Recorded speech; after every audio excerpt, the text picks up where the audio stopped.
Hi, everyone, and welcome to today's webinar, Harm Reduction Policies and Interventions During COVID-19.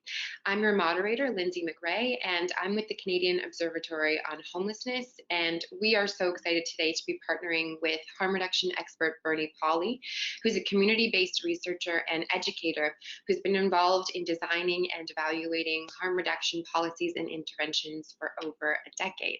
She's a professor in nursing and a scientist at the University of Victoria and the Canadian Institute for Substance Use Research. And with that, I'm going to pass it over to Bernie to get us started. Thanks so much for joining us, Bernie. Good morning. Good morning, everyone all across Canada. I'm located on the beautiful territories of the Coast Salish people. And the picture that you see above you there or on the screen there right now is a picture of Cadro Bay, which is the traditional territories of the Lekwungen speaking people, and it's just below where the University of Victoria stands, where I'm located, both in the School of Nursing and the Canadian Institute for Substance Use Research.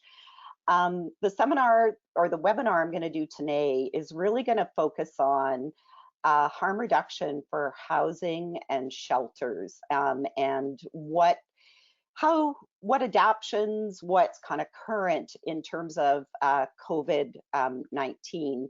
And so, as you know, during COVID, a lot of the information is evolving very quickly, and this is really a collection of information that I've put together through my work with community organizations here on the ground over the past few weeks, as well as from research and evidence-based information that we've been working with.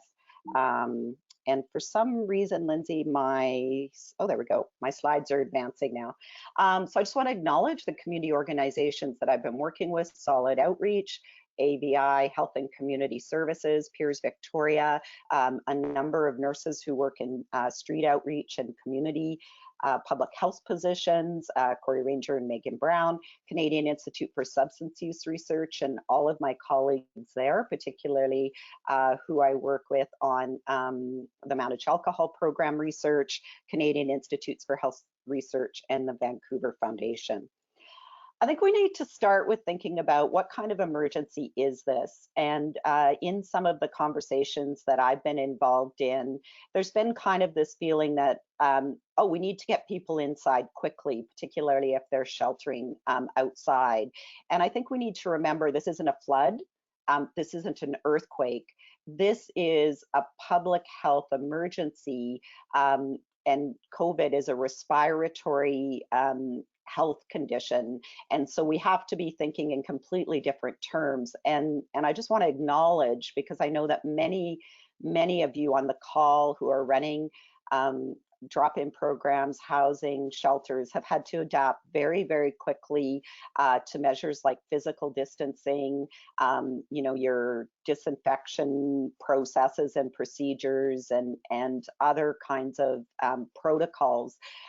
So I know you're very familiar with those, and I'm not going to specifically touch on those. I'm going to talk about, within that context, how can harm reduction help? What are some of the strategies? And so I want to start with a little bit of what are some of the challenges, particularly around substance use and COVID. And so people who use alcohol and illicit drugs are at increased risk for more serious COVID-19 symptom complications. And that's for a couple of reasons. For those that drink, are very heavy users of alcohol, they're at higher risk of pneumonia and potentially weaker immune systems. Smoking can increase your susceptibility or can make breathing problems worse if you do become ill. And of course, an opioid withdrawal will affect breathing as well.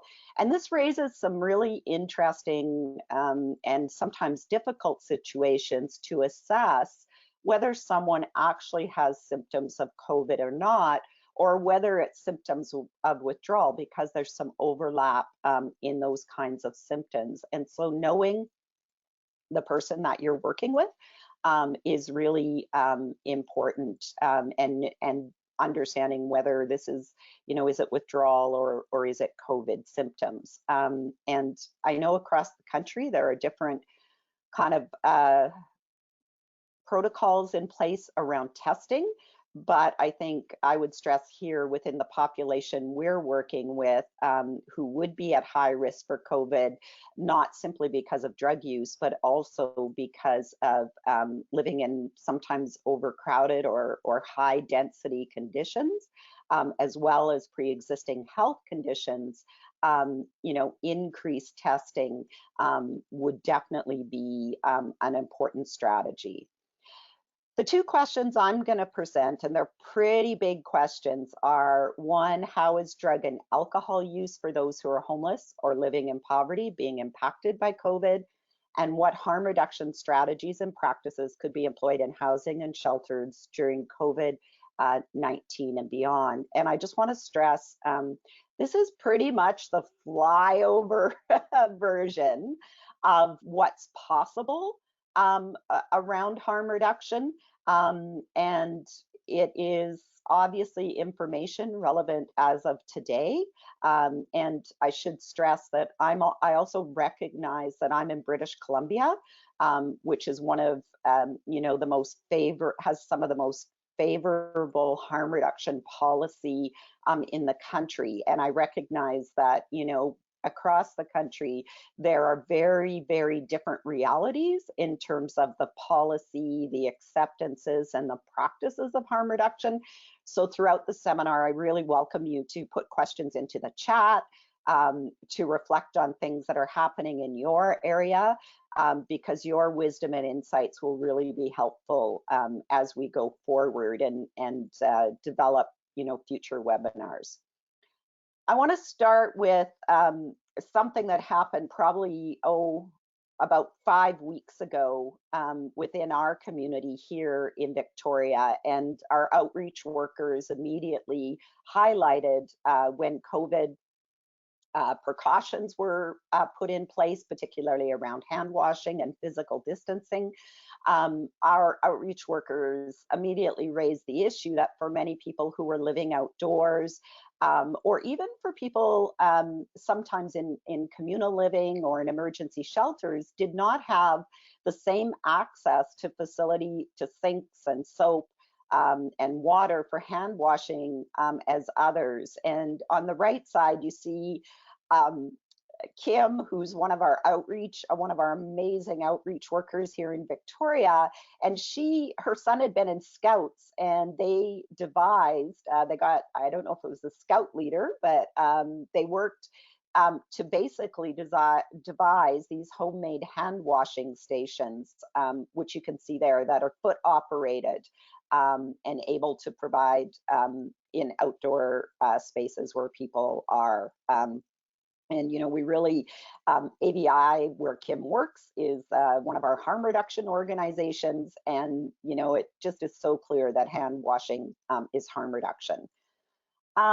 In terms of working with people that are homeless, I just really want to point to the UN guidance on protection for those living in homelessness. And this guidance came out very early from the Special Rapporteur on the right to adequate housing, April 2nd.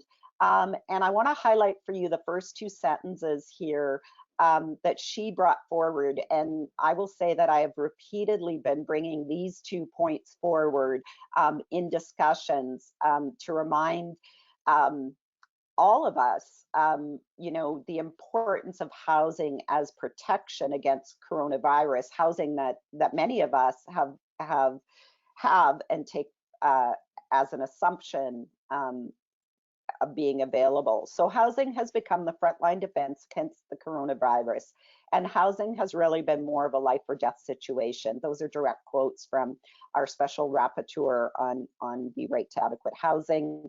And so in the world of harm reduction, I think many of us have long said housing is harm reduction, and I think that is even more true now during COVID. And I would point you to the UN guidance note. I've put links through this, so when we make the slides available, you'll be able to go to the links. There's about, I think she's got about 15 points in there that really lay out, how to ensure protection for people who are homeless, protection for COVID. And just stressing, there isn't a lot in there around the kinds of supports, particularly harm reduction supports. So what I want to share with you is the kinds of supports that can also be integrated into housing and other settings where homeless and low-income people are living. Importantly, as we are in a national declared COVID emergency, in British Columbia, we are also in a declared public health emergency, and that public health emergency has been declared since 2016, so almost exactly 4 years. So we're actually working in dual emergencies, and that has really, I think, pushed us in British Columbia, certainly at the community level and the provincial level, to try to think about how to respond with harm reduction strategies that address both emergencies. And then I think, as many of you know, in this sector, we're often working in a constant state of undeclared emergencies related to homelessness, food and income security. And I'd urge you to throw at me any other sort of undeclared emergencies that come to mind, because I know there are many more. So let's talk specifically about substance use. And I'm going to start with illicit substance use and some of the COVID-19 risks that are happening, and starting with kind of the broader factors. We obviously still are in an era of prohibition. And so we're still in a very much an era of criminalization. And so we have a drug market that is unregulated and very much at this time, subject to changes. Drugs, and again, I'm talking in our context, so if it's different in yours, please say so, because we're all here learning together. Drugs are becoming scarcer and more expensive. The drug market is becoming more toxic. And just to kind of highlight this, we've had some reports that there's higher strength fentanyl in our drug market here locally. We've also have had an increase in overdoses over the past few days, with 7 overdoses on Sunday in one site in a few hours. People are also experiencing loss of income from their usual sources of making income, which means they have less available cash. There's closures and changes in locations and hours of supervised consumption sites and overdose prevention services. Because of closures to programs, there's often lack or limited access, or maybe lack of limited access to harm reduction supplies. I know here many of the drug checking sites have reduced their services or closed altogether because of COVID. And of course, there's the need to source drugs daily, which increases people's exposure, and then the risk of increased risk of withdrawal with some of the public health measures, increased risks of using alone, greater risk of overdoses because people are using alone because of the more toxic drug market. Obviously, if supplies are limited, risk of HIV and Hep C goes up.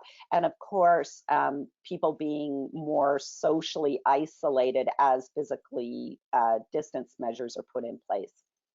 With alcohol, there's some similarities, but there's also some differences. And this comes a lot from working with my colleagues in the East Side Illicit Drinkers for Education group in Vancouver, who are part of Vandu, as well as the individuals I work with here around loss of income related to panhandling and recycling. So in our context, bottle depots are closed, making it difficult for people to generate income.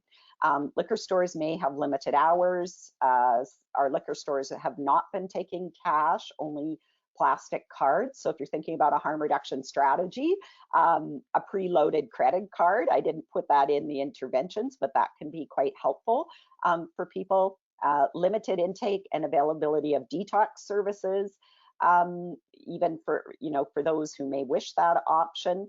Sourcing alcohol daily, or what we call the cycle of survival drinking, and of course, increased risks of withdrawal. And with alcohol, for people that are very heavy drinkers, and I'll review that a bit later, there's there's the potential of withdrawal, mild and moderate, but then there's also the serious complicated withdrawal, which is life-threatening and related to alcohol-related seizures. And people, in the absence of money and access to non-beverage alcohol, can turn to non-beverage alcohol or substitute other illicit drugs if they're available, especially if that may not be a drug that they use frequently, can have even more harms, as well as the increased social isolation. So, when we think about how are we responding to substance use, what I've put on this slide is kind of 4 responses that often pop up. And I'm curious to know if in your context, these are things that are changing during COVID-19. I guess my sort of take on it is that absolutely the criminal model and criminalizing people still obviously exists because of our current drug policies and prohibition. Although we do have, certainly in British Columbia, calls for decriminalization, we do not have the reality of that. So criminalizing individuals is still very much there. Blaming and individualizing, or what we call the moral model, seeing it as an individual problem, has long been there. I'm still seeing medicalization, where we're trying to say, this is a disease and there's kind of, a problem with this individual because they're sick. That's another way of looking at it. And in some cases, and we'll talk a bit about that later, I see that increasing.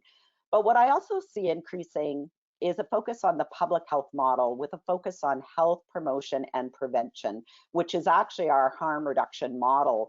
And there's been a real, certainly in my world, a real call for understanding how can we respond to some of these harms that we're seeing using a harm reduction kind of approach in a way that can help people to put into place physical distancing measures to help them to shelter in place and stay at home, to help with self-isolation, as well as help prevent the harms of substance use. And so really addressing those multiple kinds of harms and issues.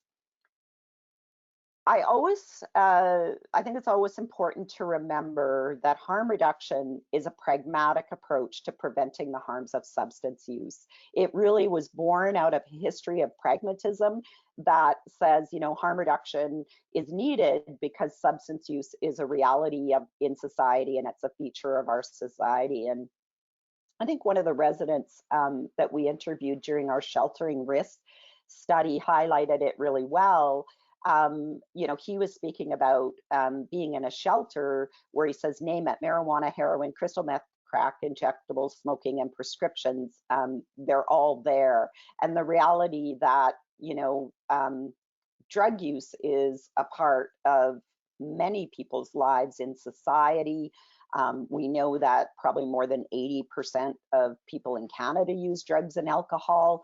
And we know also that where trauma and very difficult living situations emerge, we tend to see more harms of drug use on people who are homeless or living in poverty. Not necessarily more use, but more harms of use. And so I think we have to, the thing that hasn't changed during COVID is we have to stay grounded in our harm reduction principles: respect, dignity, compassion, building trust in relationships, non-judgmental, meeting people where they're at, drawing on the evidence that we have, and that harm reduction is informed by and for people who use drugs and other types of substances. And it's not simply a set of strategies, it's harm reduction has to be built into our policy, our philosophy, our program, our culture of our organizations, our programs, and then in our actual practices.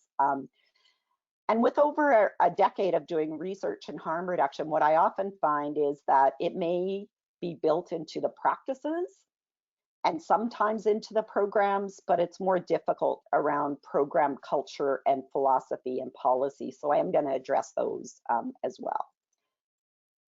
One of the questions that always comes up about evidence is what is the evidence for harm reduction? I am not going to give you a talk on evidence, but I am going to say to you, we have tons of evidence for various harm reduction interventions, many of which I'll be talking about. And, you know, if you are interested in the evidence, there are some good sources that spell out the evidence, but that is not what this talk is about today.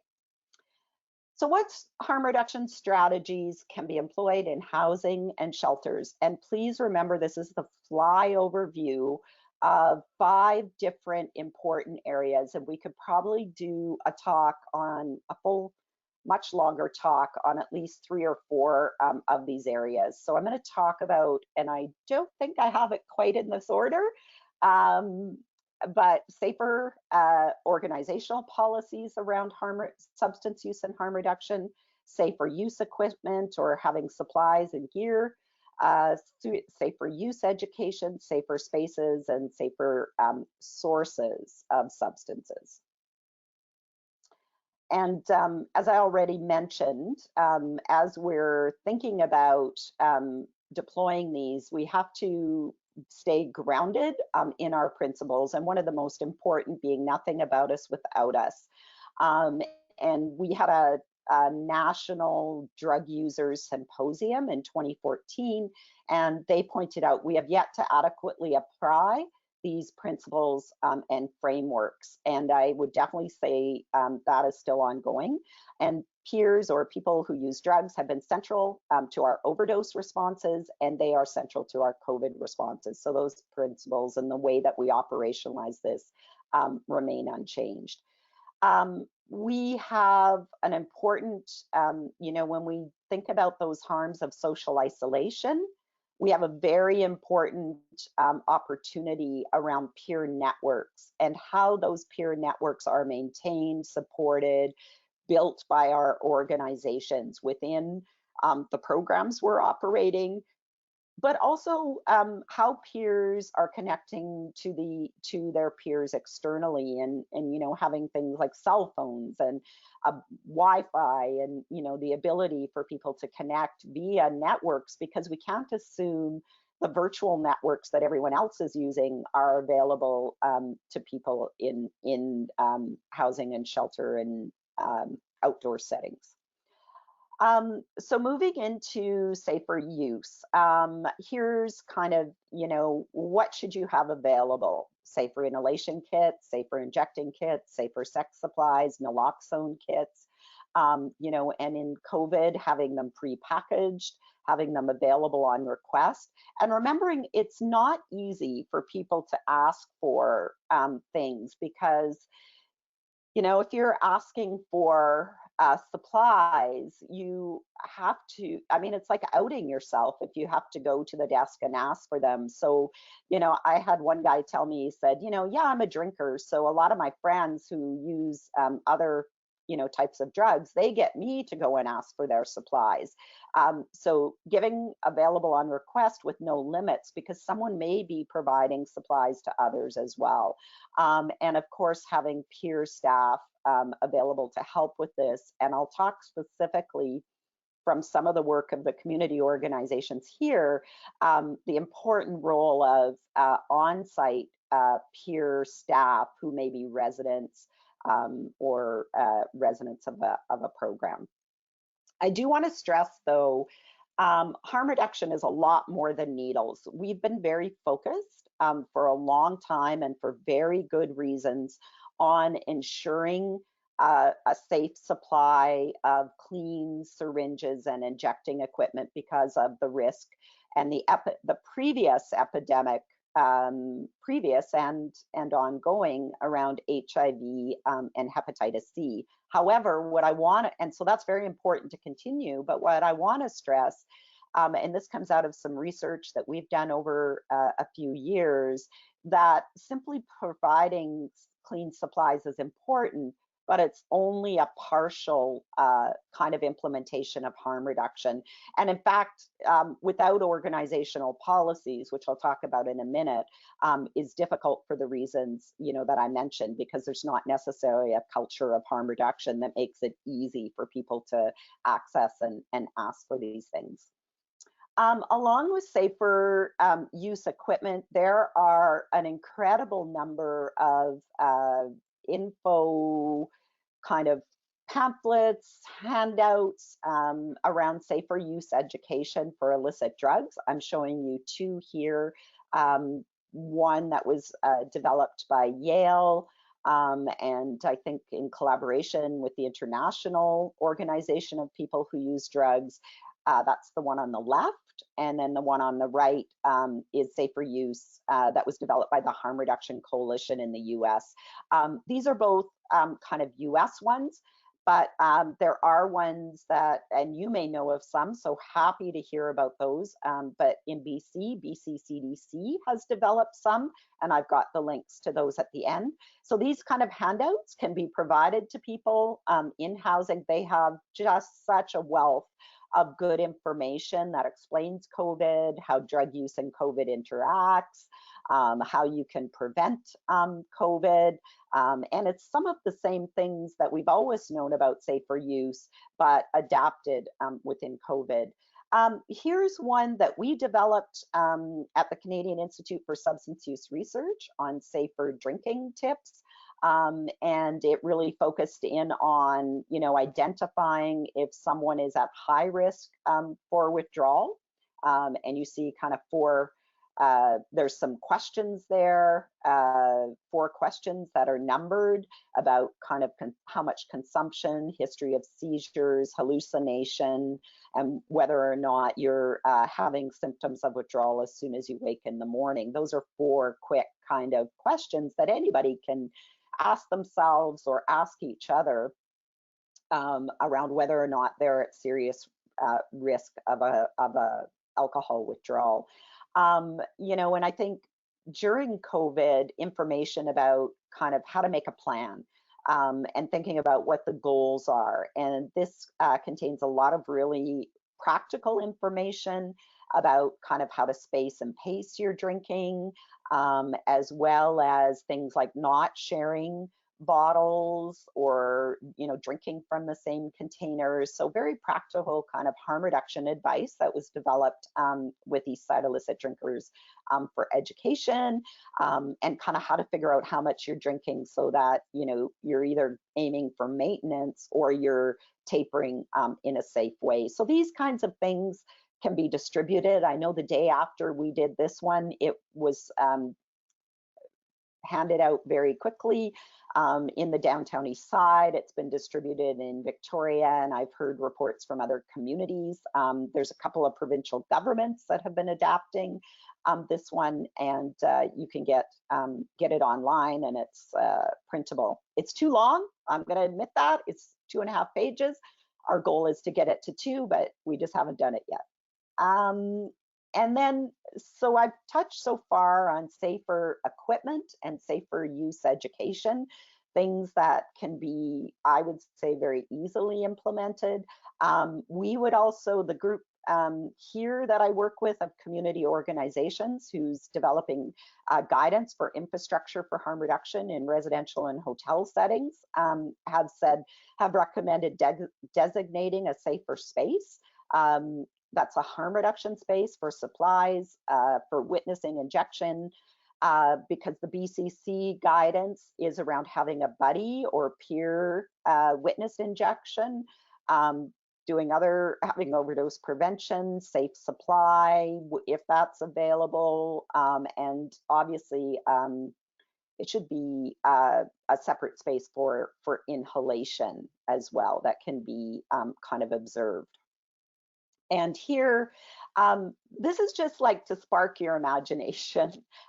These are 3 different overdose prevention sites in Victoria and Vancouver in very different kinds of spaces that were created during our ongoing public health emergency related to overdose.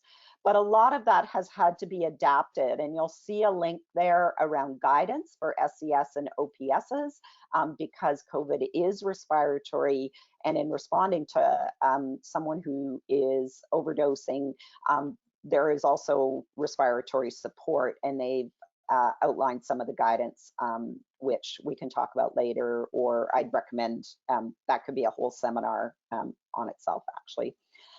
I mentioned, so in terms of, providing supplies and witnessing and education, one of the things the group here has recommended is an on-site residential peer workers. So if you think about COVID, we want to keep people, not having to go out for things. So if there are peers on site who are already connected to local drug user organizations or peer networks, and they're kind of, willing and available and interested, contracting them to do work in short shifts, to do distribution, education, witnessing, checking in with residents, making sure that people are okay. Access, obviously, they would need to have access to designated harm reduction space, and obviously attention to peer payment standards and supports. And we've actually got a lot of resources around guidelines for peer payment. And then, of course, importantly, being recognized by the housing or shelter organization of this role, and clear, acknowledgement and job descriptions, because, we found that's often overlooked for peers during the overdose emergency. And then, of course, like everyone else, receiving the same kind of support, training, and education from harm reduction colleagues, and two-way kind of learning there. A lot of the information around effective peer-to-peer support and guidance is available on the P2P website. This was a project that I did in collaboration with Jane Buxton, who is at the BC CDC and leads the harm reduction program there. And we did that in collaboration with Solid Outreach in Victoria and Rain City in Vancouver.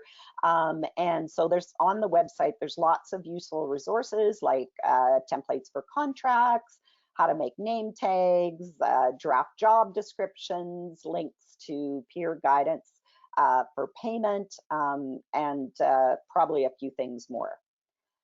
So let's talk about safer organizational policies, because harm reduction, as I said right at the beginning, is not just simply those interventions of giving someone safe supply or providing safe spaces, all of which are needed. It's also that we have a culture, a philosophy, and a actual organizational policies around substance use and around harm reduction that are aligned with principles and practices of harm reduction. So I just want to stress that we're talking about 2 kinds of policies.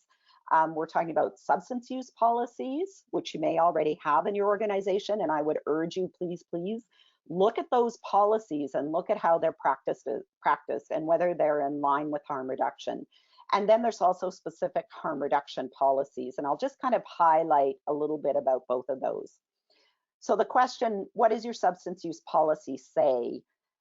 We came across, this comes from our sheltering risk studies. It also comes from a study we did around hospitals as well, which we found the same thing, is sometimes people will say, oh yeah, we do harm reduction, we've got a harm reduction philosophy, but when you actually look at the substance use policy, it will say 0 tolerance for substance use. That is inconsistent with harm reduction. And you can see there some of the quotes from our study that highlight this inconsistency. a zero tolerance policy that says you can't use drugs and alcohol on site. No, we don't have clean supply. Alcohol and other drugs are prohibited and will be confiscated. These are zero tolerance policies. They are not consistent with harm reduction. And so look at your substance use policy. Do you have one? What does it say? Then what is your harm reduction policy?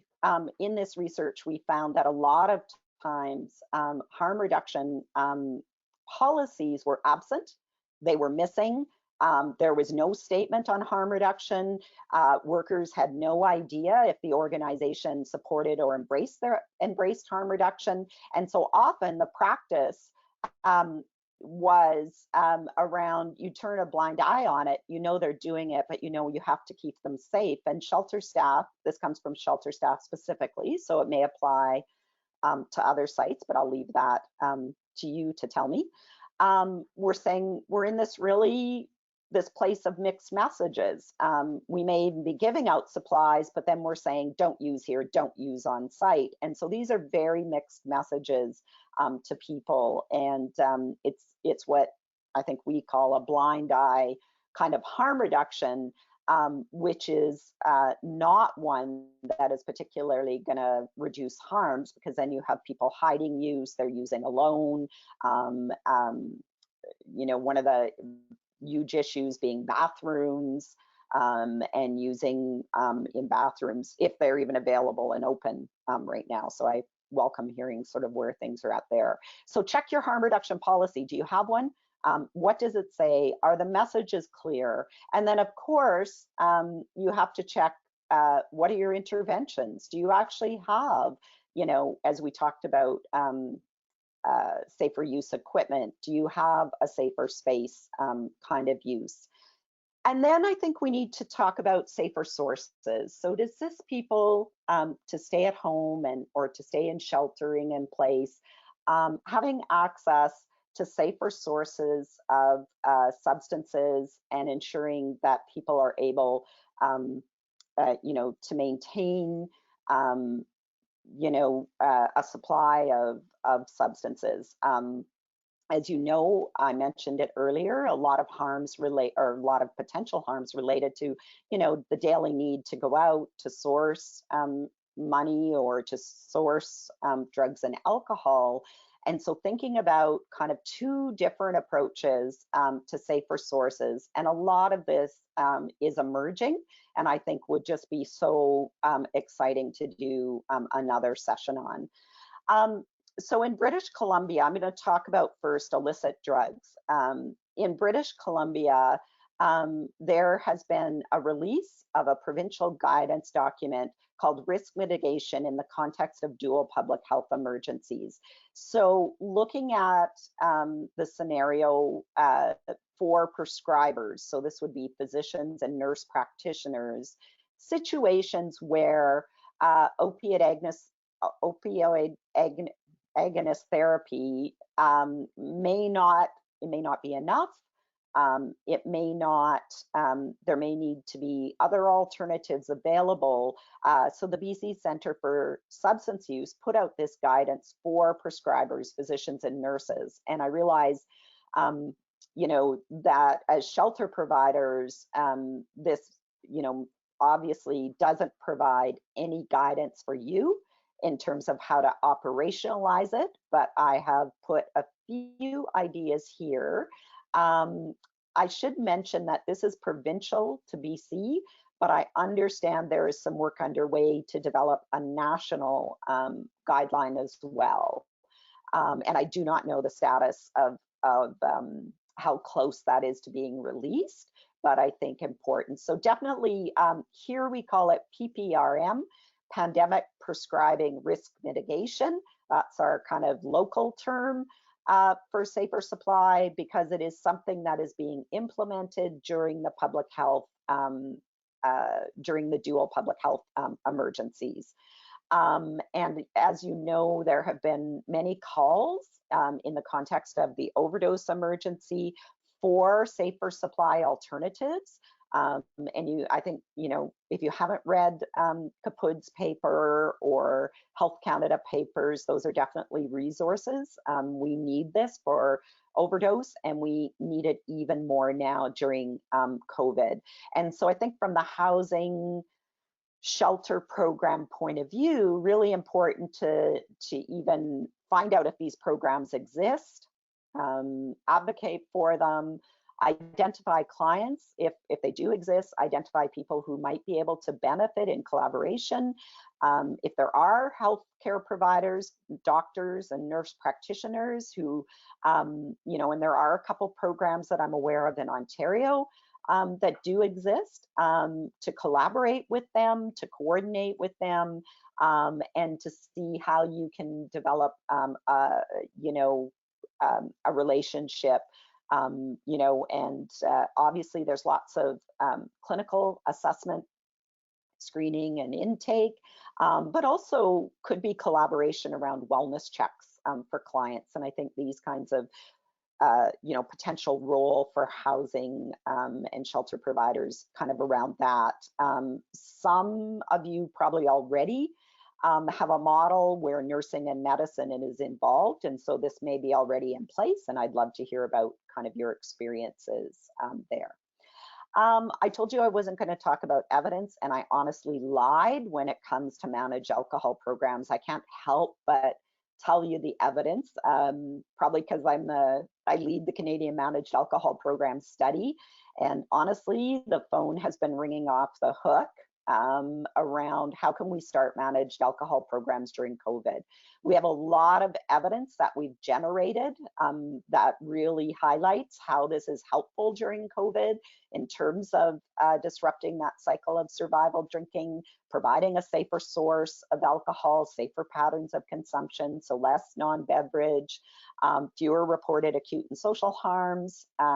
Obviously, it helps retain housing, but during COVID, maintaining housing, and obviously keeping people out of hospitals, which is of great interest during COVID, and then people not less likely to rebudget for essentials, drink MBA, and so on. So I didn't put all the references in there, and I apologize, but I just couldn't resist doing that. So what does managed alcohol look like during COVID? We are developing a draft. We have in draft a BC provincial guidance documents that's based on the best evidence from Canadian Managed Alcohol Program study and elsewhere around attention to program eligibility policies and tailoring. So it really lays out some guidance around what we would call alcohol maintenance, and working with clinicians to do some, depending on the client, the way that this might happen might be in a very low barrier kind of community program level way, or it could be in collaboration with a clinician where there's some intake and assessment, but a kind of creating an alcohol management plan for those kind of individuals. How much are they drinking now? How frequent? How often? Kind of what's their risk for harms of complicated withdrawal? Being able to do an assessment of that and coming up with a plan that includes wellness checks, how the alcohol is going to be dispensed, how it's going to be administered, the role that housing staff or others might play in that, the importance of delivery, how will delivery happen, and what does storage look like on site? Those are all important questions. And again, we could do a whole seminar on this, but I just wanted to point to you one of our resources about counting your drinks, which can be super helpful for individuals figuring out kind of how much they're drinking and how to pace and space their drinks. We on www.cmaps.ca, we have, you can see on the right there, it says CMAP's internal site. We have a wealth of resources on CMAP's on MAP programs pre-COVID, and we have a special section on MAP during COVID, and I'd urge you to get in. Oh my gosh, I should have put Brittany Graham is our community of practice coordinator, and she can add you if you're interested in MAP and seeing some of the resources. Our safer drinking tips is on this website, and our drink calculator, our handy dandy drink calculator is there. It's actually over on the right, just above where it says stay in touch with CMAPs. So I think if you go to this website, you'll see it, and you'll be able to connect with Brittany through that. The map of Canada is completely outdated. We're hearing of tons of COVID-specific alcohol maintenance programs that are popping up. And I believe Nova Scotia, if there's anyone on from Nova Scotia, has also developed some provincial guidance ahead of us in BC. And this is my summary slide. Here, harm reduction is about preventing harms as a goal. It is not about abstinence, but abstinence can be an option. Abstinence, or I should say reducing, can be an option within that, but is not required. And I think, you know, when we're thinking about philosophy and program culture, we need to think about how that is made clear in terms of our harm reduction goals. It's not precluding abstinence or reducing, it's seeing harm reduction and a primary goal of preventing harms, but as a pathway to other goals, because I think we start with where the client is at and what their goals are. Fundamentally, harm reduction requires drug user participation, dignity, respect, compassion, and building of trust. It requires consistent substance use and organizational policies like we talked about. And then within that, safer use, which relates to equipment and supplies, as well as safer use education, safer spaces, designated harm reduction spaces, with supplies, witnessing, space for inhalation, and then of course, what we just talked about in terms of housing and shelter programs, partnering around delivery of safe supply for illicit drugs and for alcohol maintenance. And I will mention just briefly in the BC Safe risk mitigation document, they do mention that of course, there are medications to assist people who have severe alcohol use disorder, but if those are declined or not appropriate, then looking at managed alcohol programs as well. So this really summarizes, I think, pretty much everything in terms of kind of the philosophy, the policies, the kind of culture we want to create, the collaboration, and then the actual interventions. I think we're in time, and we have a little bit more than 10 minutes for questions. I was hoping for 15, so I would love to hear your questions, and I just want to thank you so much for all of the work that each of you is doing, because I know how hard it is right now to do the amazing things that you're doing. So welcome your questions, and look forward to hopefully having some future chat. Great. Thank you so much for sharing your insights, Bernie. So as Bernie mentioned, we're going to head into the Q&A. Quickly before we do that, we just have a question to ask, a poll question. We know that harm reduction is a big challenge right now, and we want to continue to bring you useful information on the subject to support your work, and we hope to continue to work with Bernie to do that. So we just want to know, what harm reduction topics are you most interested in learning more about? And there should be a poll that will pop up on your screen. And so if you can just take a quick second to let us know.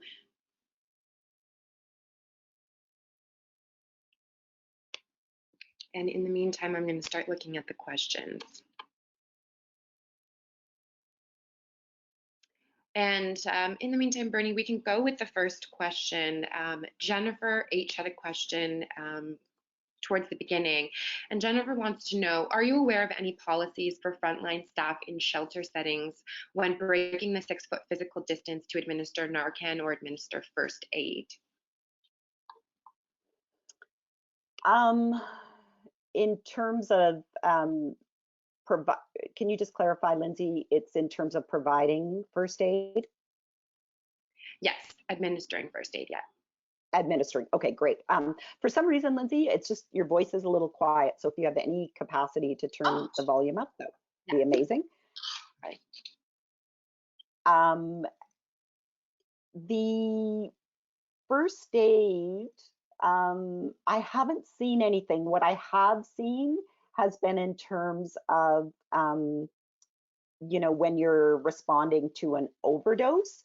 The BC CDC here in British Columbia has specific guidance around use of personal protective equipment.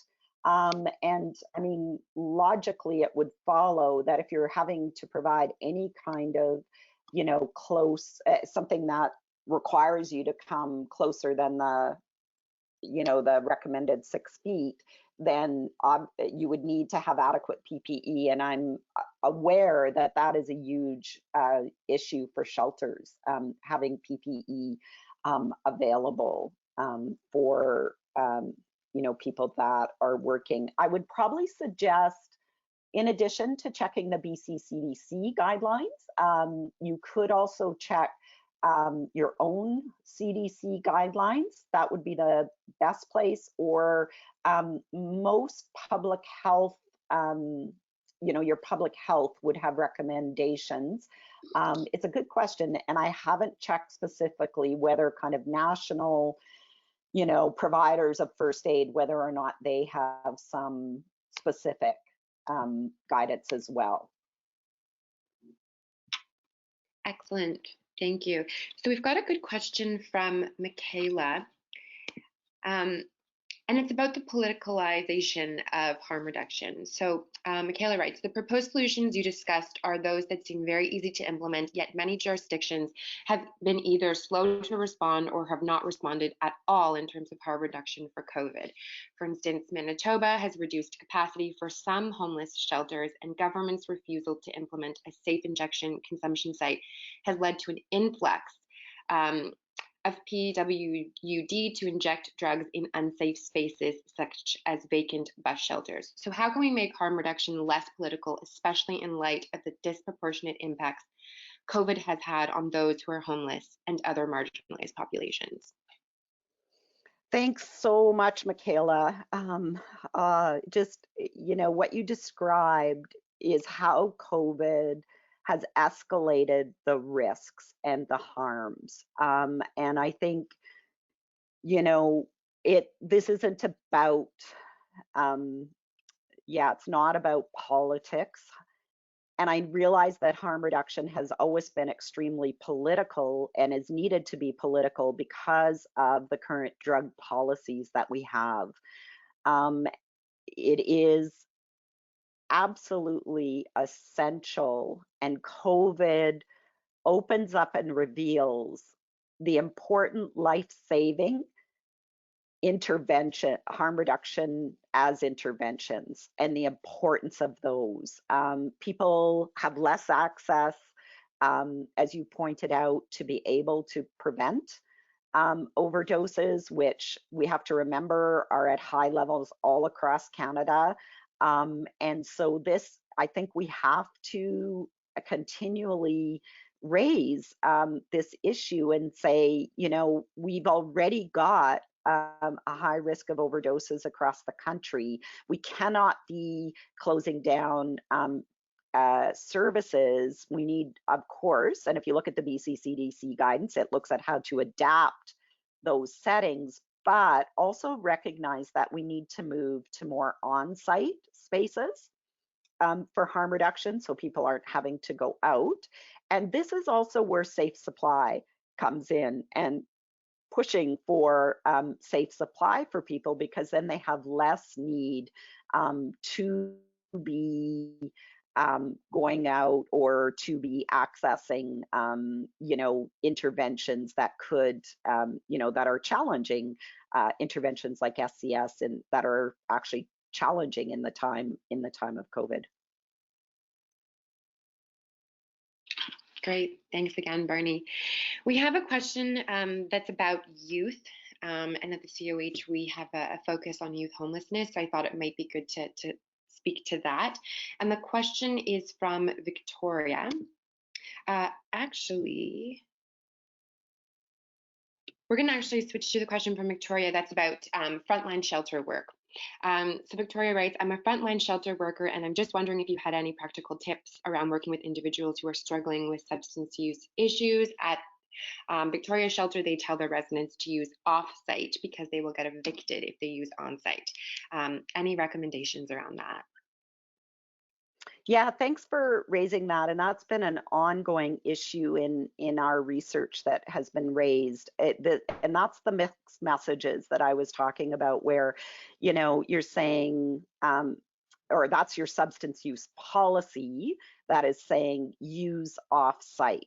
So I would say you need to address what is in the substance use policy and address the fact that using off site has never, I mean, it's never been a good policy, because you're pushing people to use in alleys, you're pushing people to use to hide use or to use in hurried kind of ways. That's never been a good policy.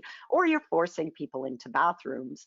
But now I think in terms of COVID, we really want people to be able to stay on site. And so it's a really important time to look at those harm reduction policies, and to revise those policies, not only in accordance with harm reduction, but in accordance what is best for people within COVID.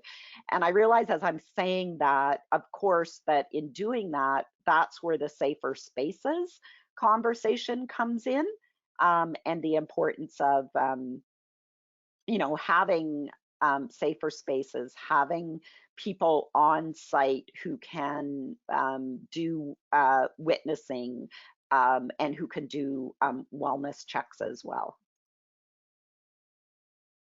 Excellent. So I think we maybe have time for one more, because we've got 3 minutes. So someone had asked a question about what recommendations you have if their shelter space is set up in a leased space, and that leased space has rules around substance use. Um, can you just say the part again about what kind of space? It's leased, so they're leasing space from a Ah, landlord. Yeah, and gotcha. that on the lease it says that there's no sort of substance use allowed. Right. Okay. So it's not the organization who's providing the service, but it's the rental lease agreement has some kind of requirements, which are kind of, we see these along a lot of the time. They're like agreements that you either can't, there can't be substance use on site. And there's also sometimes agreements that say you can't provide harm reduction services on site. So it's both, sometimes in those agreements. And I recognize how challenging this is to negotiate with the person or the company that you're leasing from. I do know some strategies that have been used have been to create what people call good neighbor agreements, which can work.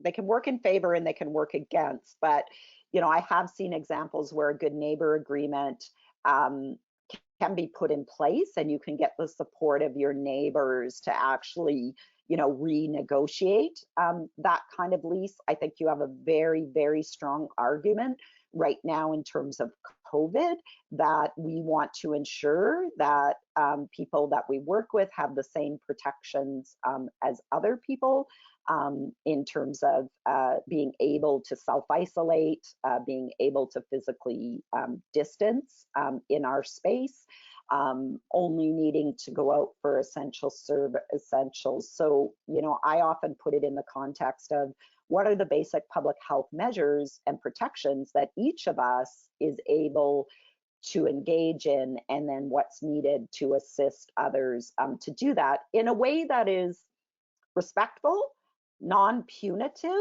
and supportive of people making choices around their substance use, just as we all, anyone who's in their own home is making choices as well. Excellent. Thank you so much for your great responses, Bernie, and thank you so much to the audience for all your incredible questions. We recognize that there are a lot of questions and we didn't have enough time to get to them all, but not to worry. We will send all of your questions to Bernie, so she will have a chance to see your questions.